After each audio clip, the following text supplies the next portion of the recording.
Conceptos básicos del derecho de sucesiones. Durante la exposición vamos a conocer de forma sencilla y breve algunos de los aspectos fundamentales del derecho de sucesiones que van a permitir acercarnos al derecho civil.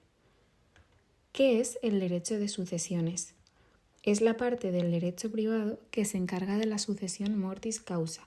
Establece unas reglas para determinar qué persona o personas van a ocupar el lugar del fallecido en la titularidad de sus bienes y deudas, y quién se va a encargar de la administración y gestión de su patrimonio y de sus intereses. En la sucesión mortis causa tenemos que distinguir entre dos figuras. El causante es el difunto, la persona de quien proceden los bienes que van a ser objeto de reparto entre los sucesores. La sucesión se produce por causa de su muerte. Los causavientes, aquellos que suceden mortis causa al difunto, pueden suceder como herederos, suceden al causante a título universal, esto es, respecto de su patrimonio constituido por sus bienes, derechos y obligaciones. Pueden ser uno o varios. Legatario, sucede al causante a título particular respecto de un bien o derecho concreto de su patrimonio. Debemos tener en cuenta que el derecho civil español es plurilegislativo. Conviven dentro del territorio distintos sistemas sucesorios. Junto al Código Civil hay normas civiles de determinadas comunidades autónomas con competencia para conservar, modificar y desarrollar su derecho civil, en virtud del artículo 149.1.8 de la Constitución española, en las que el Código Civil funciona como derecho supletorio. En los casos en los que es de aplicación el derecho sucesorio, ¿qué sistema legislativo sería aplicable? El criterio al que debemos de atender para determinar la ley aplicable será el de la vecindad civil en el momento del fallecimiento. Por ejemplo, en el caso de una persona con vecindad civil catalana que fallece en Valladolid, lugar donde tenía su residencia, se aplicaría la ley de su vecindad civil, en este caso el derecho civil catalán.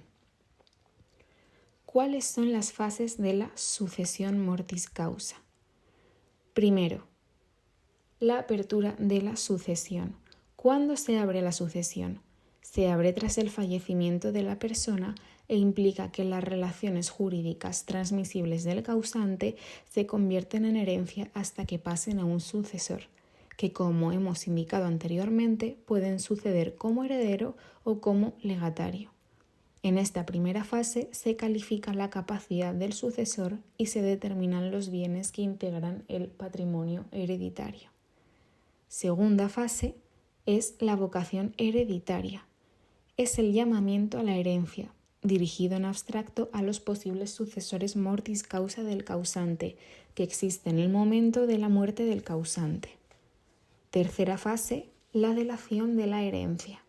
Es un paso más respecto a la vocación hereditaria. No solo se refiere a una o varias personas llamadas a la herencia, también al derecho que tienen éstas de aceptar o repudiar la herencia. Cuarta fase, la adquisición de la herencia. ¿Cuándo se produce? Cuando se declara la voluntad de aceptar por la persona que es titular del derecho a aceptar la herencia. ¿Qué tipos de sucesión mortis causa hay?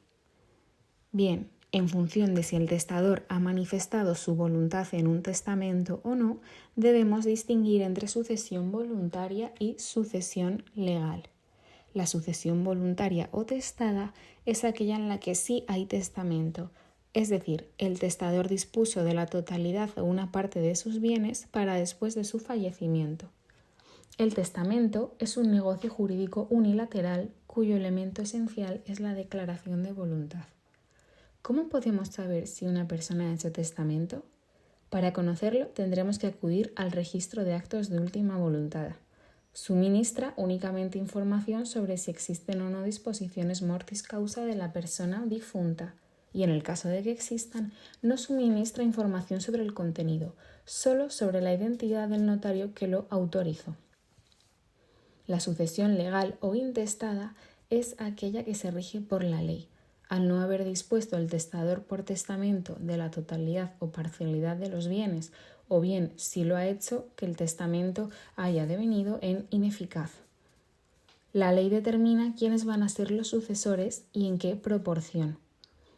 En la sucesión legal o intestada, el orden de prelación es el siguiente: descendientes, ascendientes, cónyuge viudo, colaterales hasta el cuarto grado y, por último, en defecto de los anteriores, el Estado o la comunidad autónoma. ¿Cabe que una sucesión se difiera por ambos tipos de sucesiones? Sí, es compatible que una parte de la sucesión se difiera por testamento y otra por ley. El Código Civil reconoce dicho principio de compatibilidad. Al contrario, por ejemplo, que el Código Civil catalán, al disponer que la sucesión intestada es incompatible con la sucesión testada universal. ¿El testador tiene límites para disponer de su patrimonio mediante testamento? Si no tuviera herederos forzosos, puede disponer por testamento de todos sus bienes o de parte de ellos en favor de cualquiera que tenga capacidad para adquirirlos, rigiendo por tanto el principio de libertad de testar del causante. Pero si sí que tuviera herederos forzosos, solo podrá disponer de sus bienes en la forma y con las limitaciones de las legítimas. ¿Qué son las legítimas? Son un freno a la libertad de testar, una restricción a la libre disposición mortis causa del patrimonio de una persona. La legítima es una porción de bienes que se puede dejar por cualquier título, por herencia, legado o donación.